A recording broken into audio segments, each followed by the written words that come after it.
আসসালামু আলাইকুম, কেমন আছেন সবাই? আশা করছি সবাই সুস্থ আছেন, ভালো আছেন। আলহামদুলিল্লাহ, আল্লাহর অশেষ মেহেরবানিতে আমরাও ভালো আছি। চলে এলাম বরাবরের মতো আরও একটি নতুন ব্লগ ভিডিও নিয়ে। আজকেও একটা রেসিপি নিয়ে হাজির হয়ে গেলাম আপনাদের মাঝে।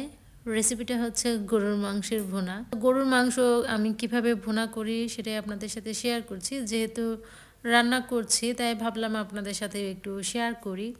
হ্যাঁ, গরুর মাংস সবাই রান্না করতে পারে, তবে আমি আমার মতো করে করি, সেটাই আপনাদের সাথে শেয়ার করছি। আশা করছি ভালো লাগবে। প্রথমে একটা প্যান নিয়ে নিলাম।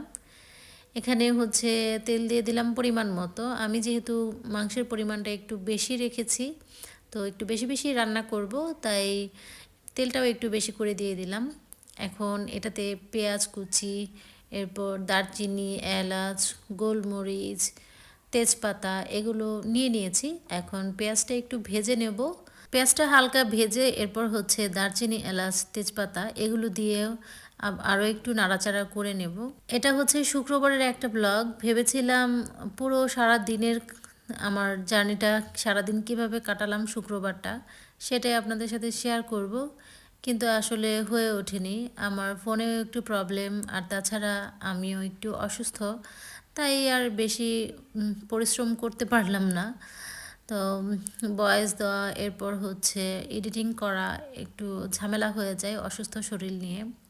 তাই ভাবলাম ছোট্ট একটা রেসিপি আপনাদের সাথে শেয়ার করি, যেটা আমি বাসায় করছি আর কি। পেঁয়াজটা একদম মিলিয়ে গেছে, আমি যেহেতু লবণটা আগে দিয়ে নেই, এর জন্যই আর কি পেঁয়াজটা মিলিয়ে গেছে তাড়াতাড়ি। এরপর দিয়ে দিচ্ছি রসুন বাটা, আদা বাটা, জিরা গুঁড়া, এরপর হচ্ছে ধনিয়া গুঁড়ো, তারপরে এই তো সামান্য একটু দারচিনি, এলাচ, আমার হাতের একটা মশলা রেডি করা, সেটা দিয়ে দিলাম। আর সাথে দিচ্ছি হচ্ছে হলুদ গুঁড়ো, মরিচ গুঁড়ো। তো হলুদ মরিচ গুঁড়োটা একটু পরিমাণে কম দিয়েছি, যেহেতু আমার বাচ্চারা খায়, এর জন্য একটু ভেবেই অল্প করে দিয়েছি। আর তাছাড়া বাটা মশলার কিন্তু আলাদা একটা ঝাঁজ আছে, ওটার একটা ঝাল ভাব আছে, তাই একটু পরিমাণটা কমিয়ে দিলাম। এরপর হালকা একটু পানি দিয়ে মশলাটা কষিয়ে এখন মাংসগুলো দিয়ে দিয়ে একটু নাড়াচাড়া করে নেব। অনেকটাই কিন্তু মাংস, দেখতেই পারছেন। তো সাথে আবার ভাবলাম যে বাচ্চারা শুধু শুক্রবার যেহেতু, সাথে একটু পোলাও করি, তো পোলাওয়ের সাথে খেতে একটু ভালো লাগবে, বাচ্চারা আনন্দ পাবে যদি পোলাওটা সামনে দিই। ওরা আবার পোলাওটা পছন্দ করে।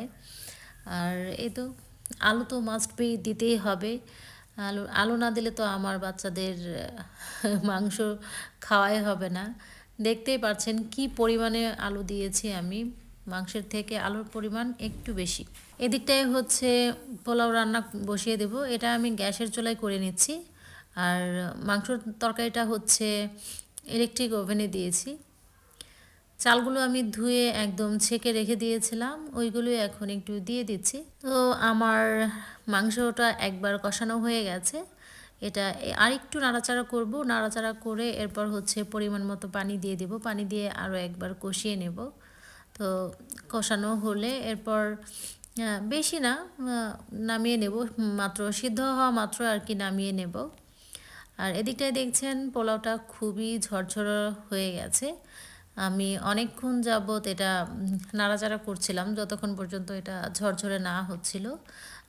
এভাবে তেলের ভিতরে ঝরঝরা করে ভাজার পর পানিটা দিলে পোলাওটা একদম ঝরঝরা হয়, পারফেক্টলি ফুটেও যায়, তো একটা আরেকটার সাথে লেগে যায় না। এ তো দেখতে পাচ্ছেন আমার রান্নাটা ডান। রান্নার শেষে আমি মাংসের মধ্যে ভাজার জিরা গুঁড়াটা দিয়ে দিই, কারণ ভাজা জিরা গুঁড়াটা খুবই সুন্দর একটা স্মেল আসে।